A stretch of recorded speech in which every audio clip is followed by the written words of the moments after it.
Ahora pregúntese lo siguiente: ¿por qué destruyó Dios la Torre de Babel? Lo primero que Dios enseña es que el hombre no puede llegar al cielo por sus propios medios, méritos, planes o fuerzas. La Torre de Babel representaba la manifestación del orgullo arrogante y rebelde en el corazón humano. Es así como nuevamente Dios decidió intervenir en la humanidad debido a su prepotencia y desobediencia, ya que el pueblo de la tierra pretendía alcanzar el cielo por sus propios méritos, desafiando la autoridad divina, dejando de lado a aquel que les había dado la vida. Para evitar esta rebelión y el mal en que caería la humanidad, Dios no destruyó solo una torre, también confundió su lenguaje y de esta forma derribó la jactancia humana, la cual estaba detrás de ella, dispersándolos por toda la tierra. Esto nos enseña que no toda unidad es buena, tampoco lo era el acuerdo que se habían propuesto. Pero, ¿por qué confundió Dios sus lenguas? Según los historiadores y arqueólogos, el idioma que hablaba toda la humanidad de aquel entonces era el sumerio. Escuche lo que está escrito. Génesis 11, 5-7 Y descendió Jehová para ver la ciudad y la torre que edificaban los hijos de los hombres. 6 Y dijo Jehová: He aquí el pueblo es uno, y todos estos tienen un solo lenguaje, y han comenzado la obra, y nada les hará desistir ahora de lo que han pensado hacer. 7 Ahora, pues, descendamos, y confundamos allí su lengua, para que ninguno entienda el habla de su compañero.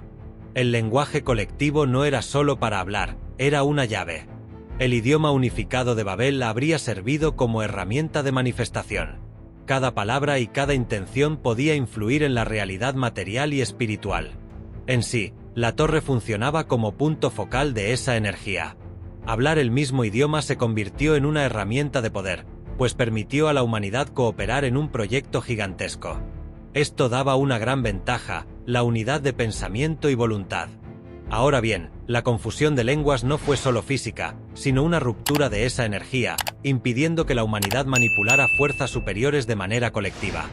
Recordemos que en el idioma de los babilonios, el cual es el sumerio y acadio, la palabra Babel significa puerta de Dios. Con esto se logra observar que Babel no era tan solo una torre, era un concepto físico, mental y espiritual, un todo colectivo de humanidad concentrada en un solo propósito.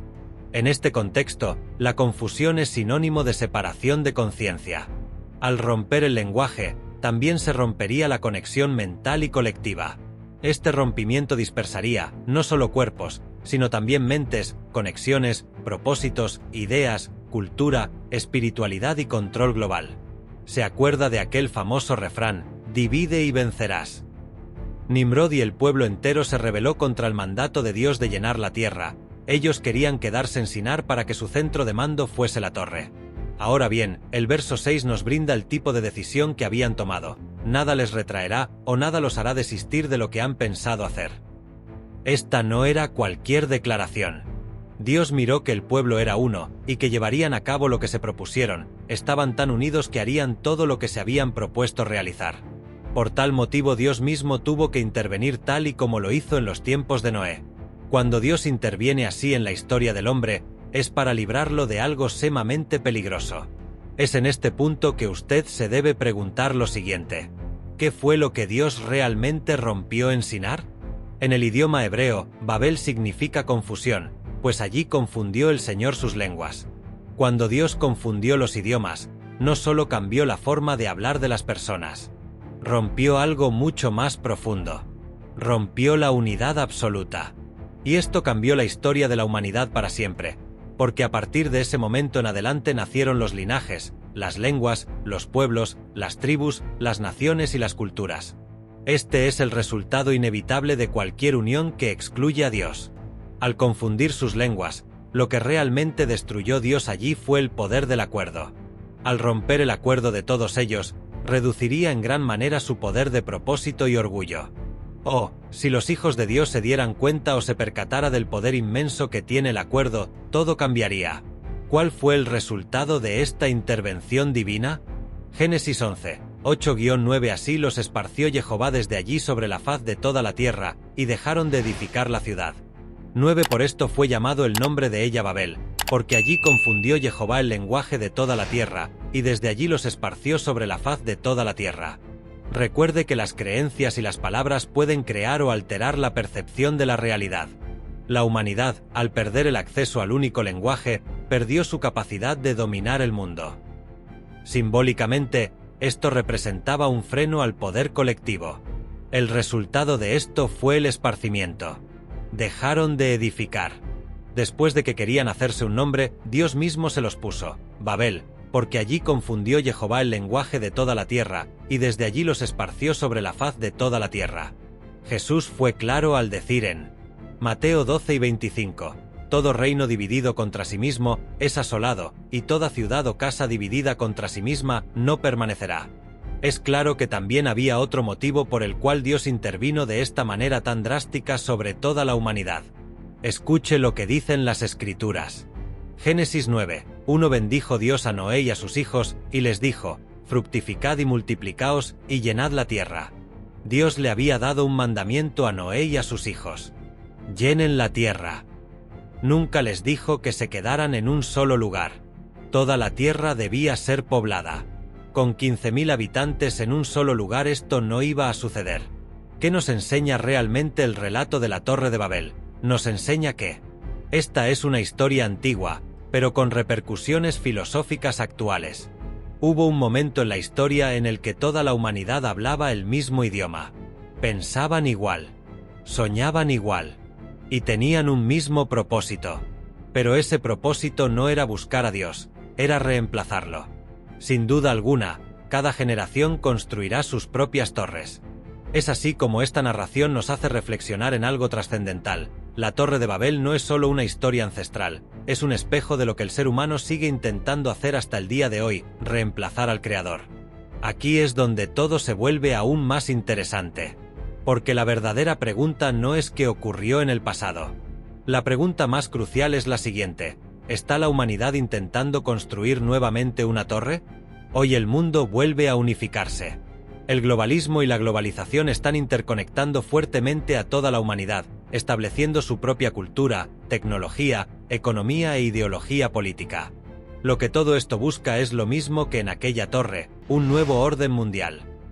Todo esto ya lo están logrando por medio de lo que hoy llamamos redes sociales y dispositivos celulares. Así están conectando las mentes de millones de personas de todo el mundo en segundos. Mírelo usted mismo. Las ideas y filosofías que pretenden apartar al mundo de Dios se expanden más rápido que nunca. Y el ser humano vuelve a creer que puede controlarlo todo. El rey Salomón dijo una vez. Eclesiastés 1, 9, ¿qué es lo que fue? Lo mismo que será. ¿Qué es lo que ha sido hecho? Lo mismo que se hará, y nada hay nuevo debajo del sol. La historia parece repetirse. La Torre de Babel representa perfectamente el momento en el que la humanidad decidió crear un mundo sin Dios.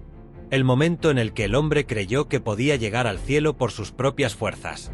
Por tal motivo, el Señor envió un fuerte viento contra la torre y la derribó por tierra. Es así como juntamente con ella destruyó la arrogancia del hombre que estaba representada en la torre. La pregunta ya no es qué pasó en aquella gran estructura, la pregunta ahora es, ¿estamos construyendo otra vez la misma historia? Si fuese así, ya sabemos lo que acontecerá en el fin de los tiempos.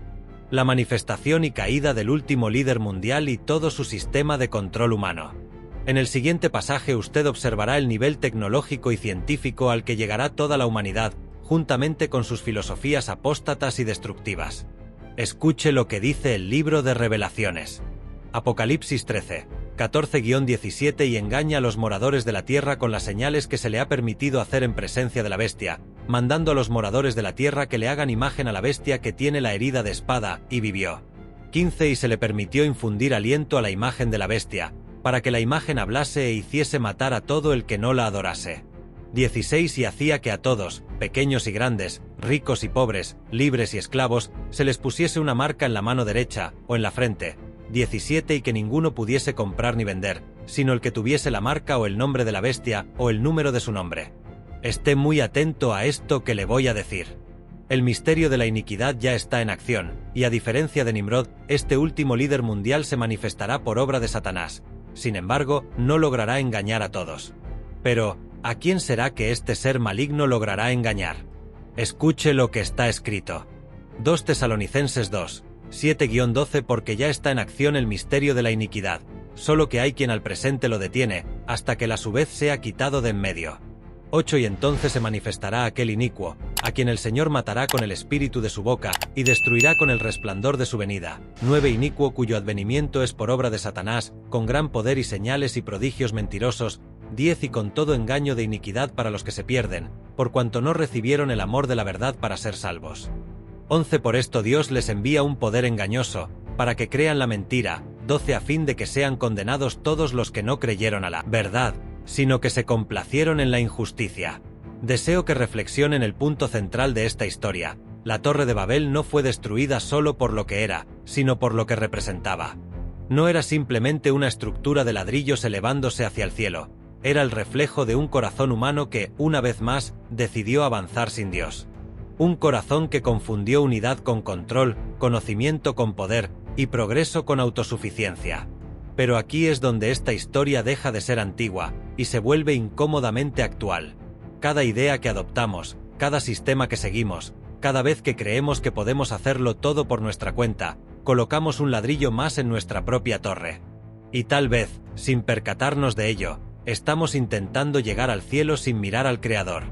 La historia de Babel no es solo una advertencia, es un espejo que nos enseña que no todo lo que nos eleva nos acerca a lo eterno. Y si algo nos enseña Babel, es que cuando el ser humano se eleva demasiado en su propio orgullo, inevitablemente algo se rompe. Tal vez hoy no veamos una torre física, pero vemos ideas, sistemas y estructuras que buscan exactamente lo mismo: control, poder y un nombre que reemplace a Dios. Y entonces, la pregunta final no es histórica, es personal. ¿Estás construyendo tu propia vida con el propósito de acercarte a Dios, o para demostrar que no lo necesitas? Y hasta aquí llegamos hoy, y como viste, aquí no solo contamos historias, aquí buscamos verdades que trascienden. Y esto, apenas comienza. Si este documental te hizo pensar, cuestionar o ver el mundo de una forma diferente, entonces no te lo guardes. Compártelo con alguien más que también necesite verlo. Porque las ideas que se comparten son las que realmente generan cambio. Suscríbete ahora mismo al canal para no perderte los próximos contenidos. Lo que viene te aseguro que va a ser aún más impactante. Y antes de irte, quiero leerte. Déjame en los comentarios qué opinas, qué parte te marcó más o qué tema te gustaría que exploremos después. Tu voz también forma parte de esta historia. Nos vemos en el próximo episodio.